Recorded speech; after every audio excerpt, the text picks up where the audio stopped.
Hi guys, welcome back. Today I'm giving you a tutorial on how to buy Snapchat Plus on an Android phone.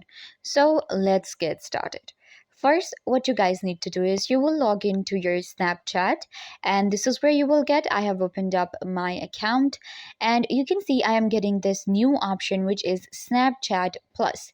It's an exclusive, experimental and pre-release feature of Snapchat. Now, if you're not seeing this option, what you can do is you can go to your Google Play Store on your Android phone and update Snapchat. Because if you have the most updated and the latest version of Snapchat, then you will be able to find Snapchat Plus. So right here, I'm going to click on Snapchat Plus and it will open up the choose a subscription window for me. So you can see right here, you have to click on subscribe at the bottom if it is available in your region. Once you click on subscribe, it is actually free and you will be able to get your Snapchat Plus. This is how you can get Snapchat Plus on your Android phone. I hope that I was a big help. Don't forget to give this video a big thumbs up, leave a comment down below, turn on bell notification and subscribe to YouTube channel.